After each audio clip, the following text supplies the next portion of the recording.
దేశీ people birthday celebration ఒక ఎత్తు అయితే ABCD birthday celebration next level. మా మేడం గారి బర్త్డే వీకెండ్ కోసం సియాటిల్ నుండి కాలిఫోర్నియా దాకా ఫ్లైట్ వేసుకొని మరి వెళ్ళిపోయాము. వెళ్ళిన వెంటనే మేడం ఎక్సైట్మెంట్ తో ఆమె బర్త్డే డ్రెస్ చూపించడం స్టార్ట్ చేసింది. అందరికి వెడ్డింగ్ వీకెండ్స్ ఉంటే మా మేడం కి మాత్రం బర్త్డే వీకెండ్. ఇక్కడ అందరి లైఫ్ లో ఒక ఏబిసిడి కజిన్ ఎందుకు ఉండాలంటే ఈ level of Airbnb level of experience నాకు ఇచ్చింది వాళ్ళ అపార్ట్మెంట్ నేను ఎంటర్ అవుతుంటే. ఆ తర్వాత క్విక్ గా బయటకు వెళ్ళిపోయాం. మా మేడం గారి పోసెస్ చూస్తున్నారు ఇక్కడ. మనలాంటి సాధారణ ప్రజలు కాస్కోలో ఫ్లవర్స్ కొనుక్కుంటే మేడం గారు ఇక్కడ పోయేసి హ్యాండ్ పిక్ చేస్తున్నారు ఫ్లోరల్ అరేంజ్మెంట్ పర్ఫెక్ట్ గా ఉండడం కోసం ఆ పార్టీలో.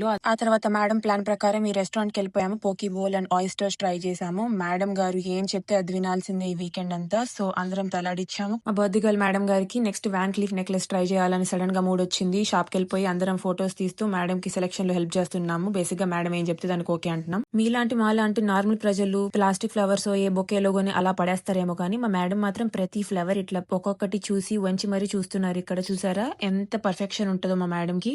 ఆ ఫ్లోరల్ అరేంజ్మెంట్స్ అని తర్వాత మా మేడం కి ఆకలి వచ్చి బయటకు తీసుకెళ్లింది. ఒక రెస్టారెంట్ ఆమె సెలెక్ట్ చేసింది. ఆ తర్వాత మెన్యూలో ఎవరేం తినాలో అని డిసైడ్ చేసి వాళ్ళకి చెప్తుంటే తల గీక్కుంటూ చూస్తున్న మా ఇద్దరు హస్బెండ్స్ ని చూస్తున్నారా. ఆ తర్వాత చాలా సేపు వివాదాల తర్వాత మేడం ఫైనల్ అని ఒకటి చెప్పింది. ఇంకా అట్లే ఫిక్స్ అయ్యాము. ఆ డిన్నర్ చాలట్లేదు, దాని తర్వాత డిజర్ట్ కావాలని మేడం అంటే అందరం ఎగురుకుంటూ ఈ కుక్కీ తినడానికి వెళ్ళిపోయాము. ఇంటికి వెళ్ళిన వెంటనే మేడం చేంజ్ చేసుకుని కేక్ డెకరేషన్ స్టార్ట్ చేశారు. ఇది మేడం బర్త్డేనో అర్థం కావట్లేదు, మేడం ఈవెంట్ ప్లానర్ అర్థం కావట్లేదు. ప్రతి ఒక్క థింగ్ మా మేడమే చూసుకుంటుంది. ఫ్లోరల్ అరేంజ్మెంట్స్, కేక్ డెకరేషన్, ఇంకా కుదిరితే మా మేడమే అన్ని చేసేస్తుందేమో. నెక్స్ట్ ఫైనల్ పార్టీ రిజల్ట్ చూసే కోసం ఫాలో అయిపోండి.